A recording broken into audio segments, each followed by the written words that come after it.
Hello there. How are you all? So good to see you on this here Friday. It seemed just like Friday was not that long ago. Hey, thank you for tuning in and being a part of all this. Let me just do that and get over there. And there I am. Steiger, you're looking good, dude. Yeah, thank you. Thank you very much. Appreciate that. So anyway, how are y'all? Speaking favor over us all. Love that. Plants a seed every day. So when the need, you've always planted the seed. So there you go. Nothing missing, nothing broken. So hello, Mary Wins. How are you, darling? Good to see you, Joe Mack and Dave and Goddess Sabina. How are you, Jackie? Good to see you. Indeed. Grace, what's up? Favor. It'd be a great name to have as Grace. Go all your whole life. People call you Favor.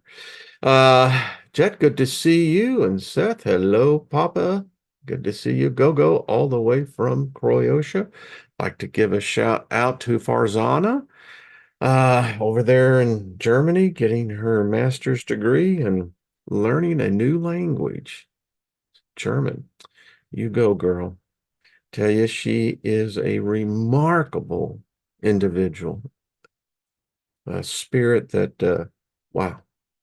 If y'all knew her story, I have to get her on sometime. Um, yeah, so pleased to see that. It's wonderful. And Farzana, good success. You have favor around you, you know that. So, yeah, thank you. What else is going on? Emperor Rex, good to see you. Rage Against the Machine, what's up? Lori, good to see you as well. I have the Maelstrom, what's up? Good to see you. So, I don't know if how many of you are into the political scene, but I thought last night's event was a remake of Weekend at Bernie's because if the guy running this country is the one that was standing up at that podium, don't tell me they're selling us a reality. Yeah, that's some serious dark magic. That's all I got to say. Wow. You know, spousal abuse, Jill, is real. Ay, ay, ay, ay, ay. I mean, that was sad. I just got to tell you, it's elderly abuse. It's abuse of the mentally deficient, and wow, wow. That's all I got to say. If you're an enemy of the United States, you were watching too, and you're just going, okay. So anyway, because it got me to thinking, um, you know, hello, clever gypsy. Exactly. Dave says, uh, oh, they are, Dave. There is Panicville in the deep state today. And then, we talk about philosophy, we talk about religion, we talk a lot about ideologies. We look into the occult, we try to get different perspectives on different points of view, and we try to, kind of rise above it all and, look at what's going on. And wow, you know, it would make you believe that there's a certain part of society that have the permanent residents in denial. And that ain't no river in Egypt. I mean, and I look at this thing, I look at it from an occultist point of view, and I just shake my head because there's obviously something seriously wrong. And it makes you think about the human soul. What would cause a human soul to abuse an old soul that's tired? The body is tired. The energy, the soul energy, if you want to call it that, is depleting. Uh, Regrettably, no one wishes that on any human, but dementia is a real disease. It's the calcification of the brain, and it can't be reversed. And you think about this and you look at companies like Google, Google's always over on taking one side and they try to squash the other side. Google, what do you got to be afraid of? I mean, isn't the idea we're creative? Because listen, Google, you know, I talked decades ago to your venture capital people. You said that you were a company that was constantly looking for the innovative free thinkers. Well, then why are you so oppressive? Why suppress what is obvious? And what's obvious is that we have a leader who's not capable of leading.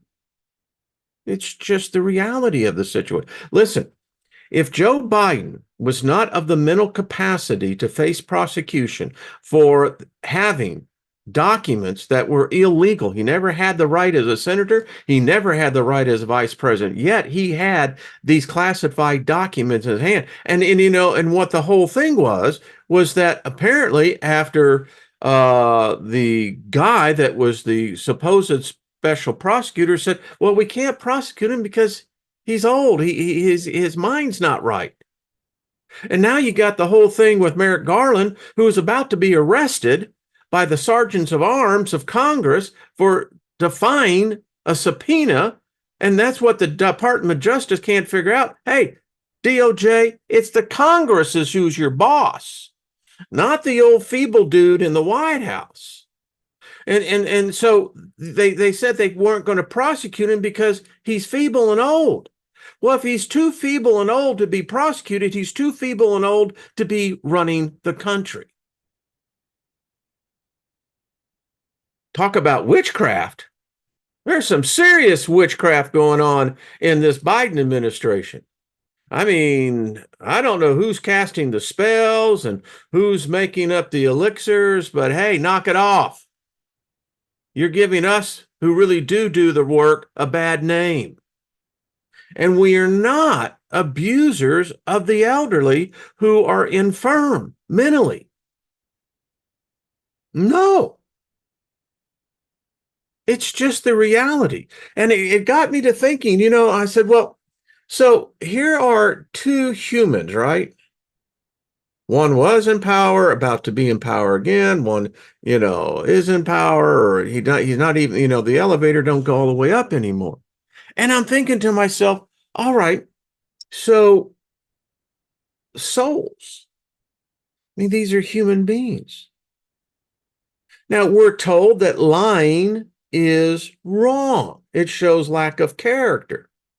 But what I saw last night was a display of liar, liar, pants on fire. And then I began to think about as well. I said, well, okay, the soul. Does the soul age? Does it get old? And then he gets back into that debate. And I told you in the chat room, the comment section, this was really going to be a deep dive in philosophic points of view. And so let's get right into it because, you know, we as a country, we're like, oh man, it's like deep doo-doo. I mean, it's like yikes. But I thought to myself, okay, so you have souls. You can say that those who are tempted because they have lack of character. Their soul is, you know, not right. Okay, all right, maybe not. I don't know. But I look at the great thinkers of our species. Plato's one. I think we could all.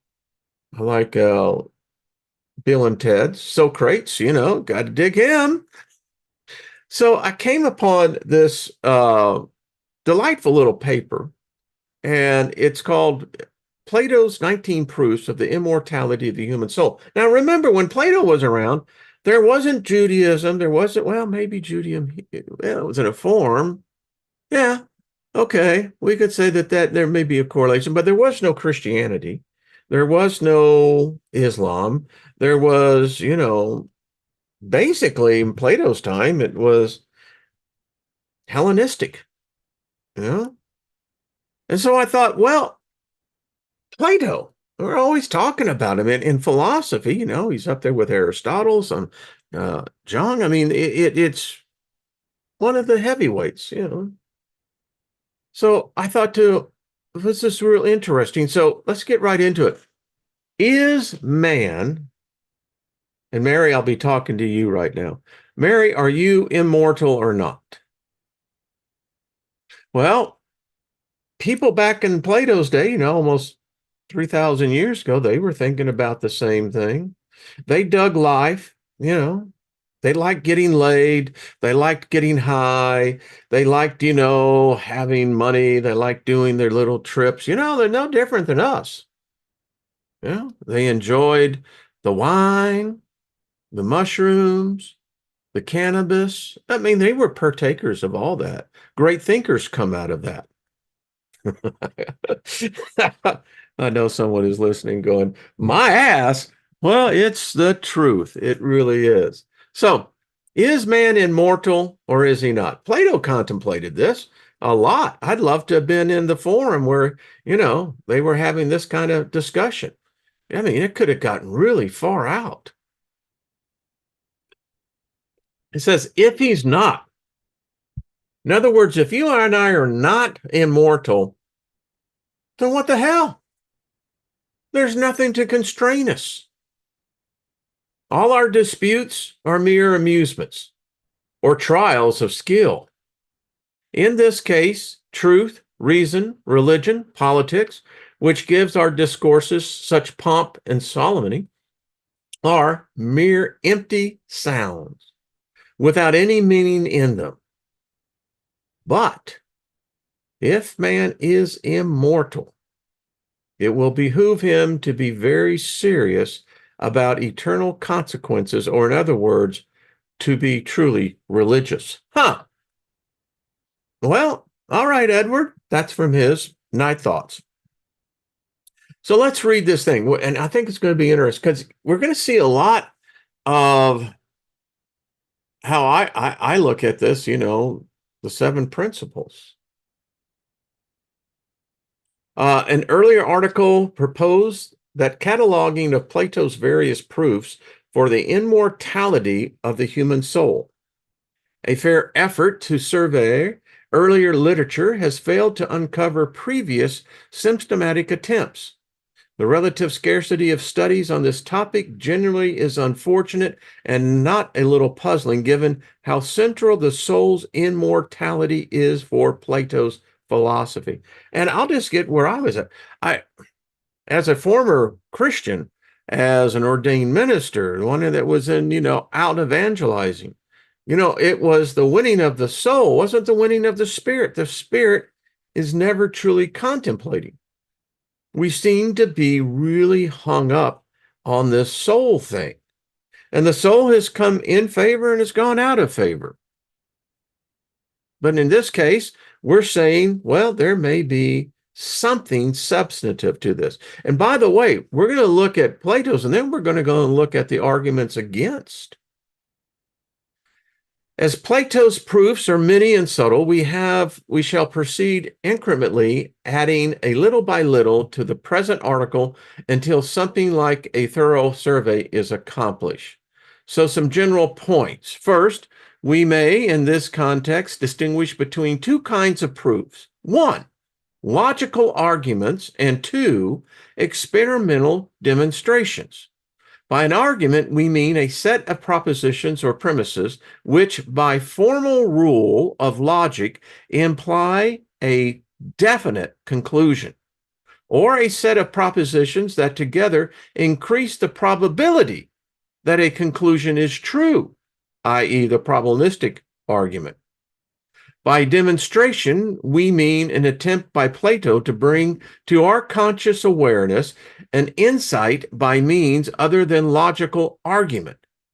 In many cases with Plato, this amounts to eliciting an anonymous, unforgetting or recollection of some previous known or latent knowledge.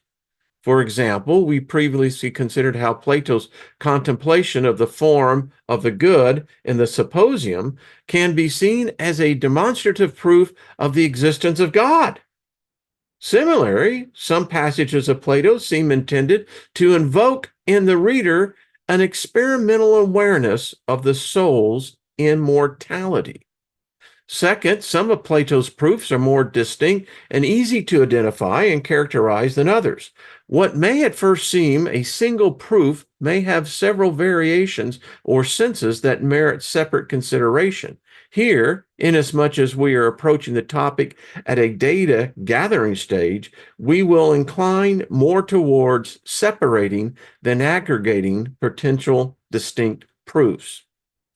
Finally, third, some proofs appear in more than one dialogue. Initially, we shall be content to mostly associate each proof with the dialogue in which it occurs. So, what are Plato's proofs of immortality? Number one, he says the cyclicity argument. Summary: all things proceed from their opposites.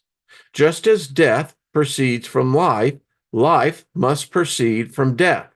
Therefore, the soul cannot permanently perish. Okay. What's your take on that? Two, recollection, or what we would call the innate knowledge argument. This one, summarizing, it appears that we know things that we have not learned in this lifetime. We all demonstrate that. We each have unique talents and abilities. If you're in a job, they have you as a skill set. There's natural virtuosos in music, art, literature, mathematics. So, how does one soul have the advantage over another soul in the fact that this soul seems to have a reservoir in which to pull from of what would only be able to describe as a pre-existing knowledge base? I continue. As shown by the fact that when they are made salient, we grasp them immediately, and they seem already familiar. This suggests to Plato that we have lived before in a pre-existence, and if our souls existed before this life, they will exist after this life. Reincarnation. I'm still not convinced that reincarnation actually happens, but then again, well, what is it that's happening? Well, is it a rebirth that we go through? What is our natural state? I don't think it's this state, which would imply that then there is a pre-existing natural state from which we've come from and which it seems we return back to. 3, the affinity argument. Summary: there are two levels of reality, the temporal and changing, and the eternal and immutable. The soul has an innate affinity for eternal things, Platonic forms, i.e., truth, beauty, moral goodness, mathematical and religious truths. Therefore, its own nature must be eternal. I kind of see it like this. If the next life is not important, then maybe there is no pre-existence of the soul. For me, I happen to think it's incredibly important. Maybe it's the Boy Scout in me. I don't know. Always be prepared. I've had a great time on this plane, tend to stay around a little longer, but I also am aware enough to realize that there is another one much closer than it was the day before coming. And if that is true, and if I can carry the essence of my memories, that of which I have experienced, into another state of consciousness, then I want to prepare the best I can. 4, form of life argument. Summary: the soul is not only alive itself, but gives life to the body. I was thinking about this yesterday, and I was just meditating. You know, the soul, the spirit animates this body. In my journeys, you know, I was licensed to bury you. You know, I could sell you a policy. You know, when we were ordained, I used to say, I can marry you and bury you. But the fact is that if you've ever seen a dead body, you know exactly what's going on.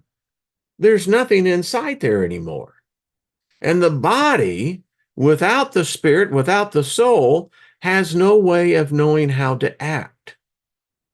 Now, when it's married and blended with this energy, the body has some natural, apparently, memories that it can plug into as to what a body should be like.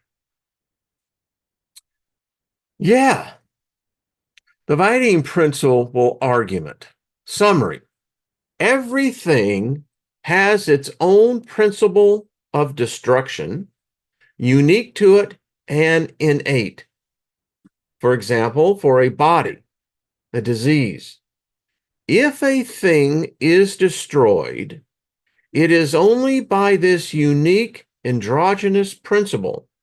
The soul has a unique destructive principle, namely vice, yet even the worst vice is not sufficient to completely kill the soul.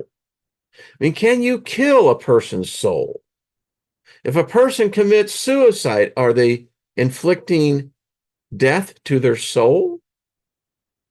And since nothing else besides a thing's internal destructive principle can make it totally perish, the soul must be immortal.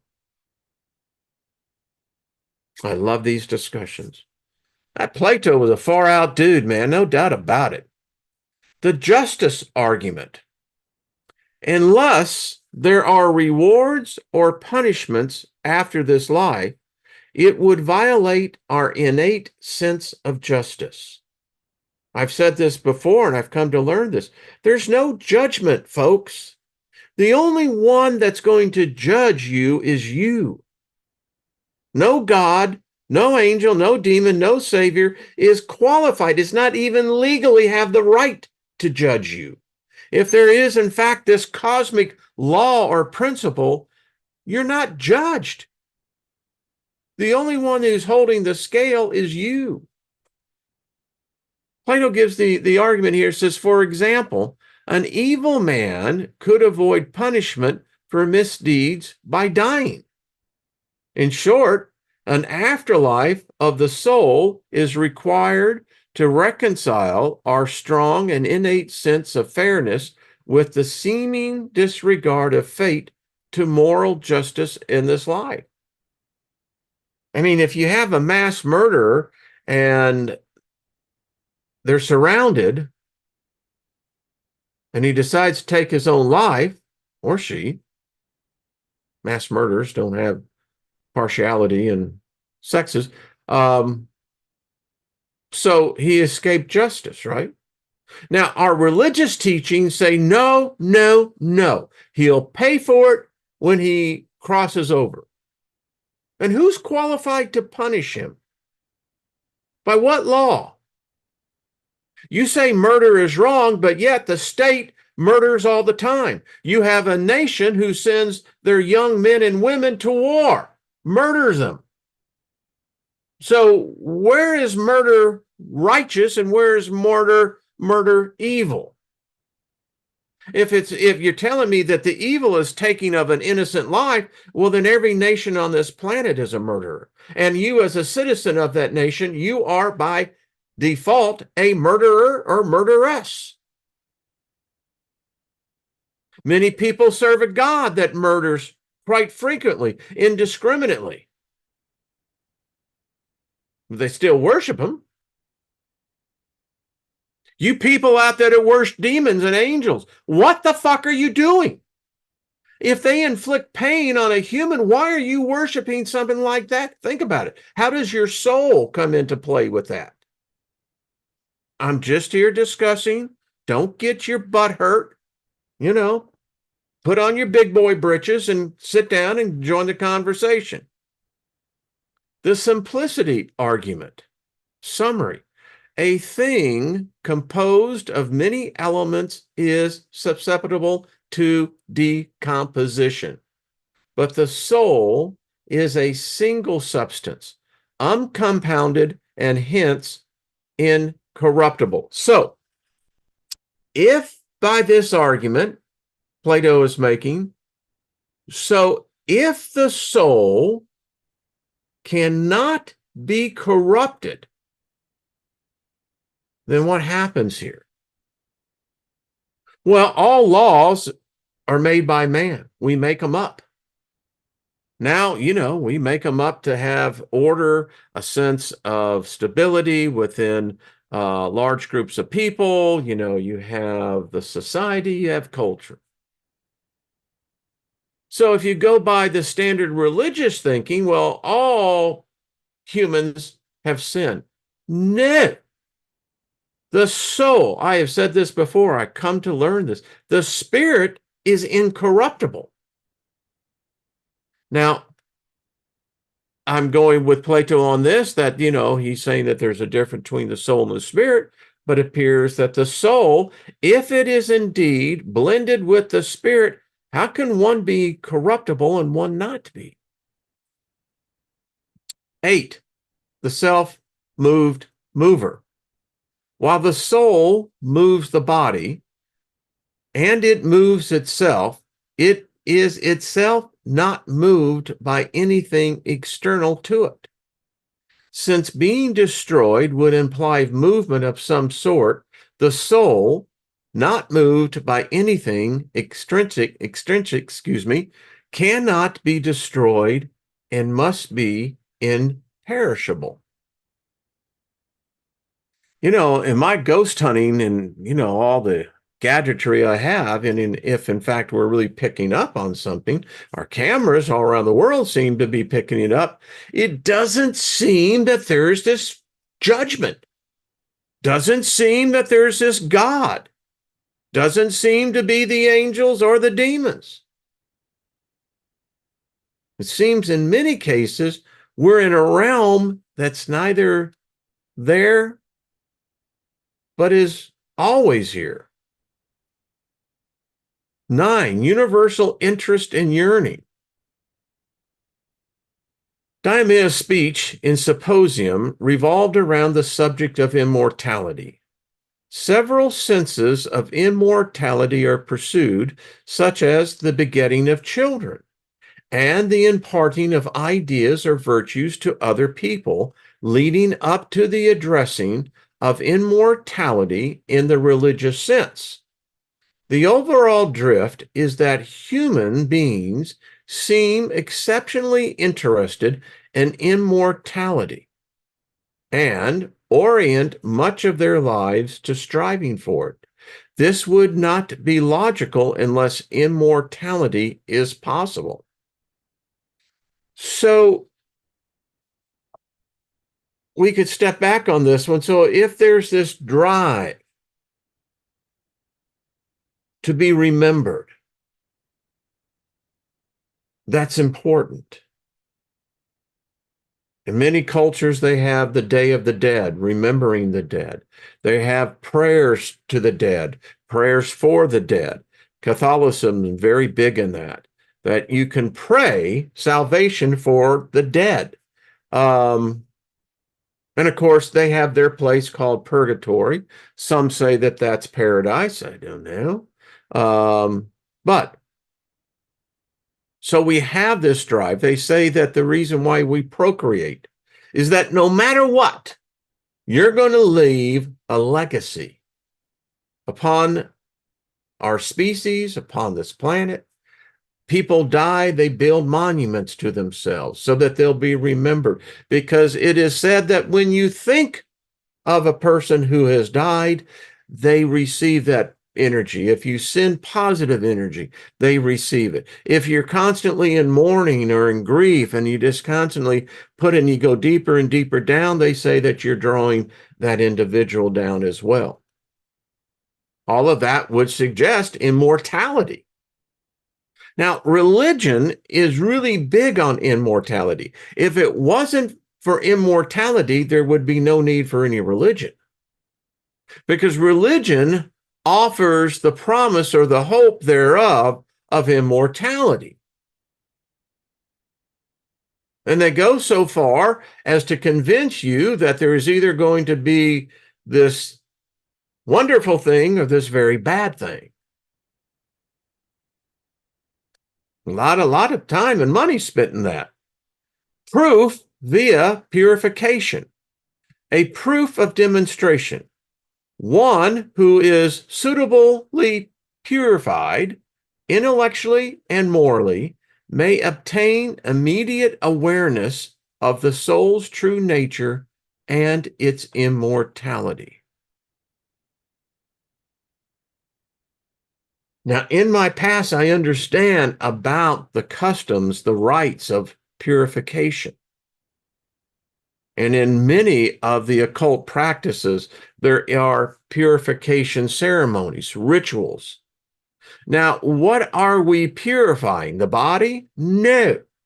The body is corruptible. That's what I was taught, that the body has an inherent nature of being corruptible, because the body, the minute you come in and occupy the body, is the minute the body begins to die. Now, I don't know if that's implying that the body would be immortal in a sense, but if it is joined to the soul, then the decomposition process starts. All of us, if you're listening and watching, if there, you have cells right now that are dying. They're dying. They're dying in you. They're dying off of you. The body is corruptible, but the soul.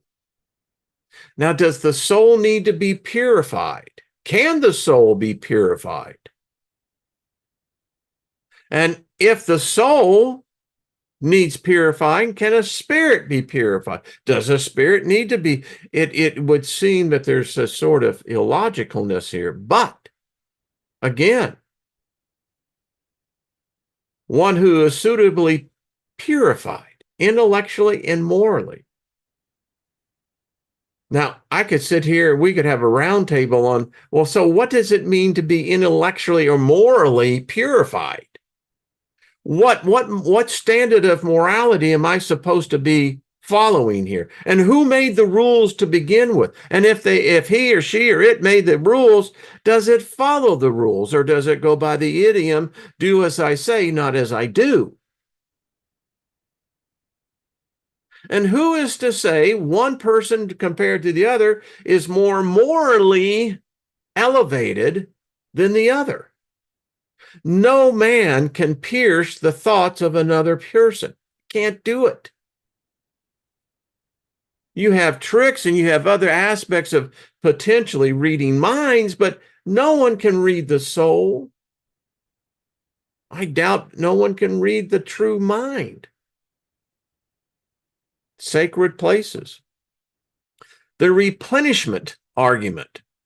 Unless the world were not replenished with living souls, eventually all things would be dead. All right, so living souls. These are not dead souls, right? Living souls, implying that there is a life other than this life.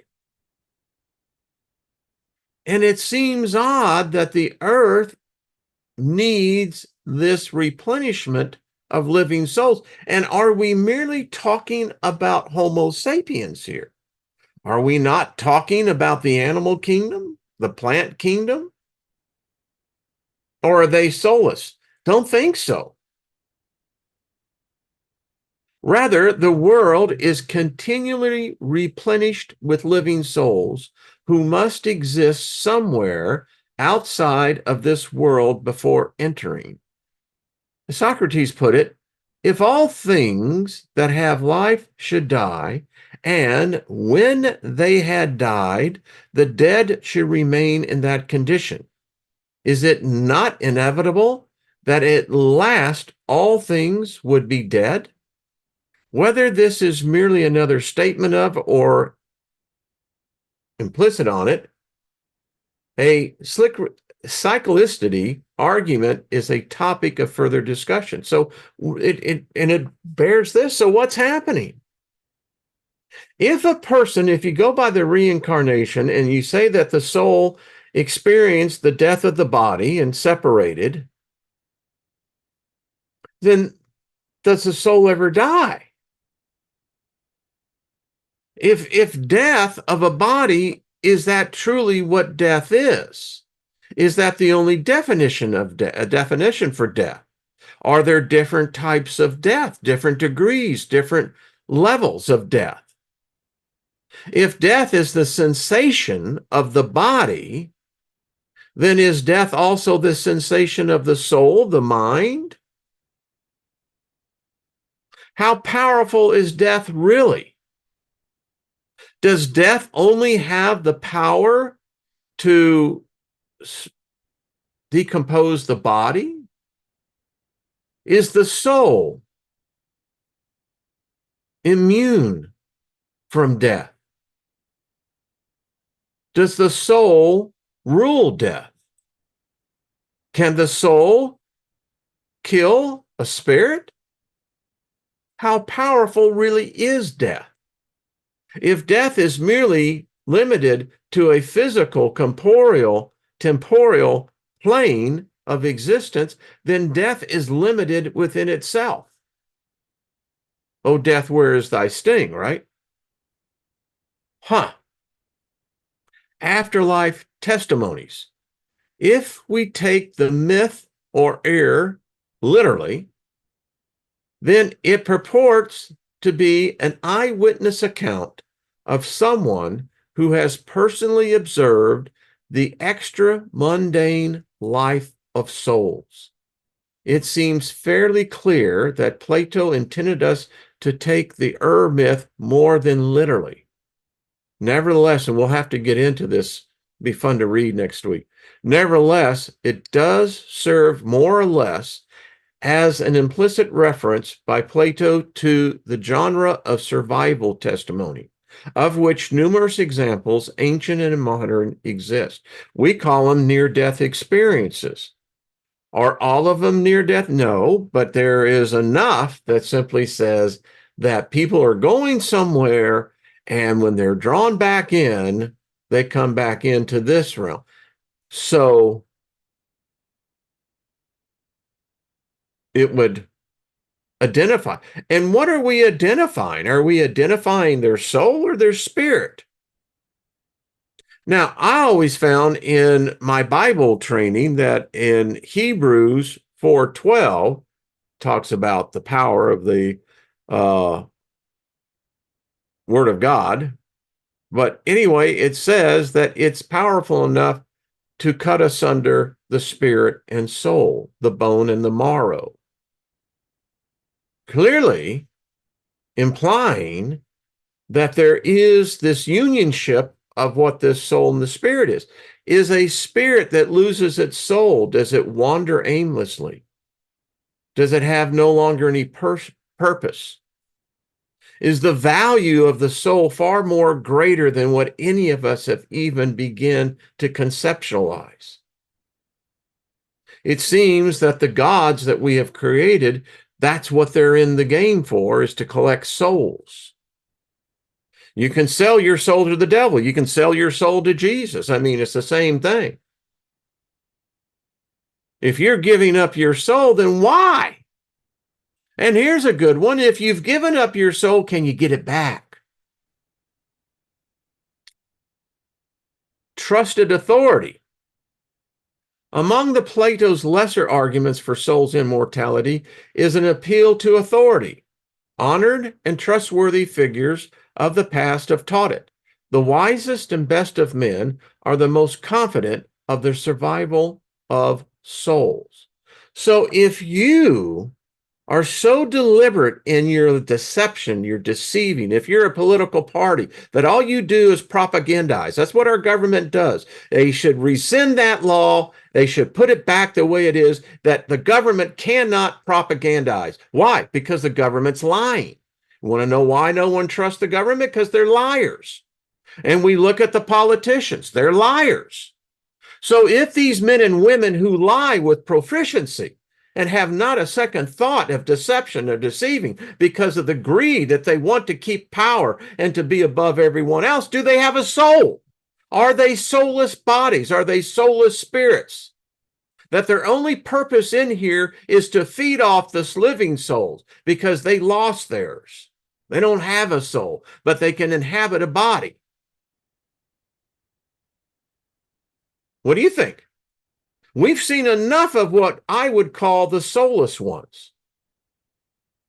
So if they seem to be drawn back to this temporal plane, then are we looking at soulless spirits? These are spirits that have lost the ability. You only get one soul in this eternity, or whatever you want to define it.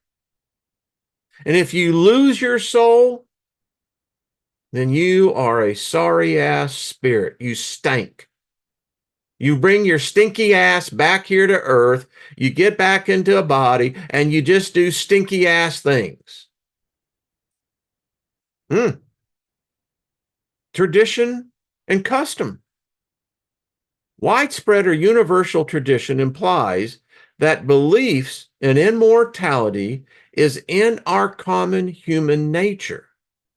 This is conceptually different from the proof by trusted authority, though the two clearly go together, i.e., one function of trusted authority is precisely the articulated most clearly in common knowledge or tradition.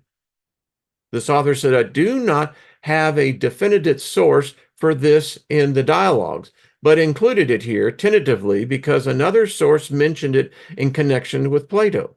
Both the tradition and trusted authorities' proofs, however, are taken up by Cicero. We're going to be studying Cicero too. Limitless capacity. Human beings seem to have a limitless capacity for knowledge, which would serve no purpose if the soul did not outlive the body. Here again, I have no definitive source for this yet, but the idea is implicit in Plato's general view of man's innate divinity and noetic and moral capabilities. And the Neoplatist view, derived from Plato, that each human soul contains a copy of all forms. Could it be because I don't know if Plato understood what DNA was? Not even sure if he had the ability of understanding DNA. But could it be that this vast treasure trove of knowledge that we all carry, unique to you, is evidence of your soul?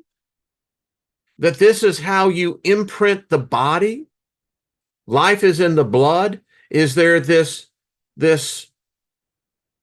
esoteric or blending? Because if we are truly immortal, then we carry the knowledge with us.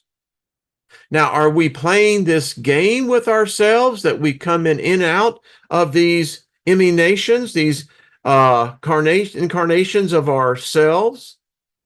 That we play the little game of saying that we have amnesia, but yet at the same time, we always know we're always going to come back.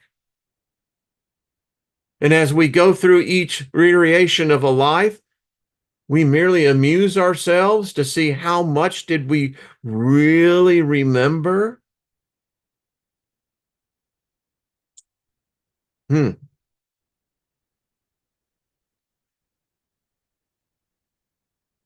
Examples of Socrates. Socrates, Socrates' absolute and unfinged confidence in the face of death, his nonchalance, and what even approaches an eagerness to shuffle off the mortal coil constitutes a demonstrative proof His actions, that is, testify at least to his eloquently as his words to the soul's immortality. I mean, if you truly believe this, that we're immortal, death is a welcoming thing. It means the next reiteration is coming up. Maybe that's what some of us do. We're so meticulous, because that's what we are, that we gather these things, gather you rosebuds while ye may, because that's what we do.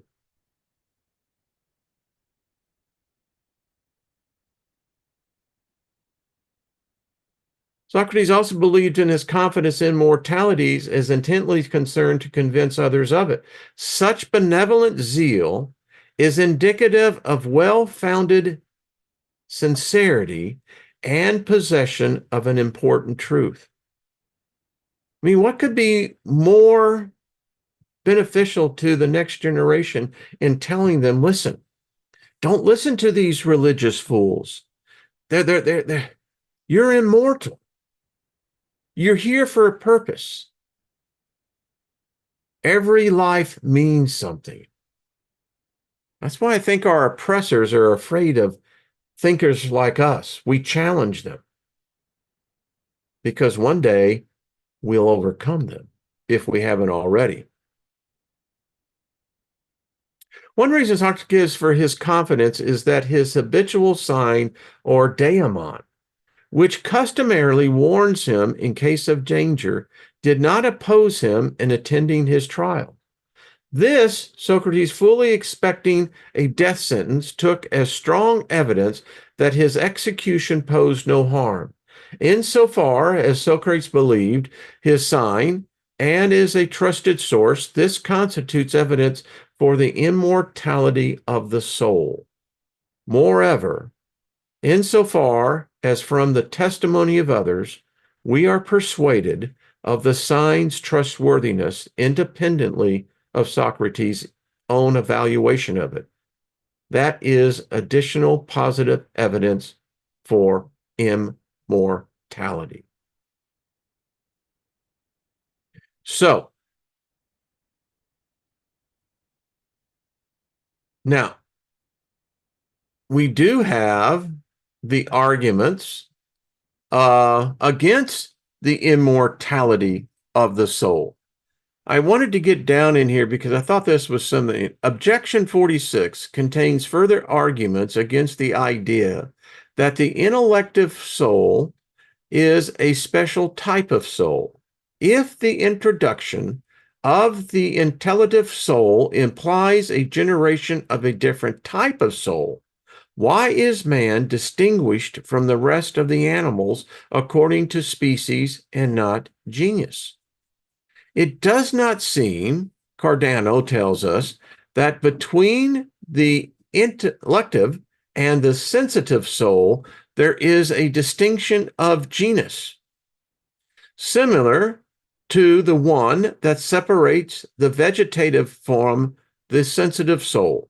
If, however, in spite of this, we accept that human beings form a distinct genus, then the conclusion would be contrary to what is observed in nature.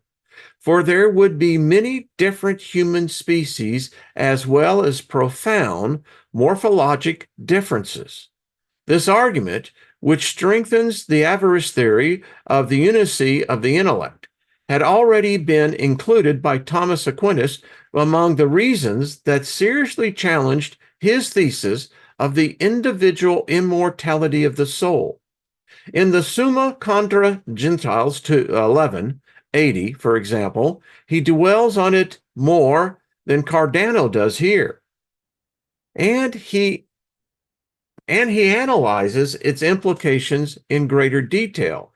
If souls cannot be individuated numerically because of matter, they will be different only according to their forms, that is, their species. The transition that occurs in death, however, could not involve any changes of species for the soul, since only corruption can bring about a change of species. But souls are not corruptible. Consequently, it would be necessary that the difference between species also occurred in this life, which supposes the same absurdity that Cardano rejects here. These contradictions, in fact, disappear if the intellective soul is considered simply as a more perfected form of the sensitive soul, which is what Cardano himself proposes in his objection 15. And if we arrange all the functions and activities of the human soul according to the gradation of perfection without any gaps or discontinuities, Objection 23 deals with precisely this point. The first degree is sense, the second is imagination and memory, then reason, and finally the intellect. It is obvious that there is a powerful continuity between these faculties. Therefore, it might, with justification, be objected that the alleged immortality and immateriality of the intellect is an abnormality within the system of faculties of the soul. Wow, where has time gone? So, and we're going to have to pick this up on another, because we do have Cicero's 28 proofs of the immortality of the human soul. And these people thought about this a lot. They had a lot more time to think about it than you and I do. And it's still fascinating because I would dare say that the vast majority here believe that we are immortal beings. That if you look in quantum reality, actually, I have a paper that I was going to bring up on the aspect that maybe the soul is more of a quantum nature than this incorporeal substance of something that we can only define by memory. If we look at, and actually I think I can maybe pull this up. No, I have to go over here. There's so much more. And we'll pick up on this one. Each one of these is so freaking cool of this aspect. So I want to bring up, while we still got a little time, here we go. So in this argument, it's stated in this particular paper that, and I'll just read the abstract to you. It is proposed that the human soul is a type of quantum field that interacts only with certain fields in the physical universe and not directly with matter. You think about it, it's only the body that interacts with matter. Our souls, our spirits don't touch it. Fields that interact with the soul field includes electromagnetic waves, as evidenced by near-death experiences where events that could not have been seen through the eyes of the individual are verified. Since electric fields and electromagnetic fields have the same quanta consisting of photons, electric fields may also interact with the soul field. What if we're all of a quantum verse that we haven't even discovered yet? We may be on the verge of it. I mean, that opens my mind to a possibility, a plethora of ideas just flood in. It says this could result in the transfer of information on working memory content to the soul through electric fields produced by neural ensembles in the human brain. The soul field may also affect neurons on the molecular level in the brain through interactions with electric fields and the recently proposed mechanism of the cyclotron coupling. That's a hell of a word. I mean, this one here, again, I see that the time is limited. We'll pick up on this on most definitely, probably on Monday for sure. So the soul is of a quantum nature. That could, to me, would almost blow away any idea or need for any God. That these gods and everything else, the angels, demons, all the rest of that, are just merely playthings, something we experiment with. For if God or gods exist, they would probably most likely come from the quantum verse. Completely different set of realities, principles, rules. Where really begins to my mind getting is so we're quantum beings. We come into these corporeal bodies to experience matter. And matter, well, is varied in its states, its substance. That's why we come back. This physical universe, and it's not just Earth.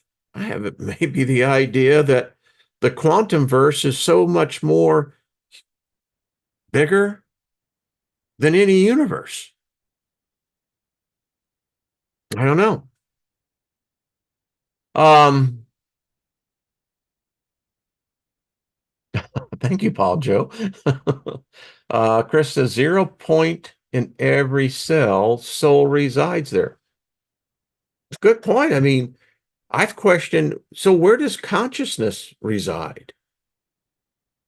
If I have a cell in my body that's either being birthed into existence or is dying or shedding off, do I lose part of that consciousness of that cell? Is that cell, that knowledge that cell possesses, does it transfer itself, that knowledge, to other cells within the body? Is this all basically experiencing being shared back and forth through the quantum verse? Because we have the soul, because we have these abilities to interface into this? And if the gods exist, would they not be more quantum beings than they would be physical beings? Just an idea. Okay, well, that was a fun discussion for the day. I hope everyone enjoyed it. Uh, I'm going to pick up on this. I love the immortality aspect of this. I believe myself that I am, in fact, immortal. What I find fascinating is contemplating all these different possibilities, which to me is a sign of progress. I mean, it's not the mundane, mainstream viewpoint or point of view that most people walk with. Where I live, people here think they're either going to go to hell or to heaven. They never contemplate that there may be a third option, maybe a fourth, fifth, or sixth. And if the soul, or let's say even the spirit, is from the quantum verse that comes into the physical verse, wow. Anyway, for what it's worth, right? So anyway, as we continue, hey, Steiger, there you are. Well, tell me what you think. And what happened there? There we are. Clicked one button, was like, well, where am I at? I'm in the quantum verse. So tell me what you think. Are you immortal? How do you know that? Where do you come from? Tell us. I'd like to know. What is your reality really like? There's the idea. True out of the box thinkers, living light. And then you hear the story of an old soul, a tired soul, a worn out soul, a new soul.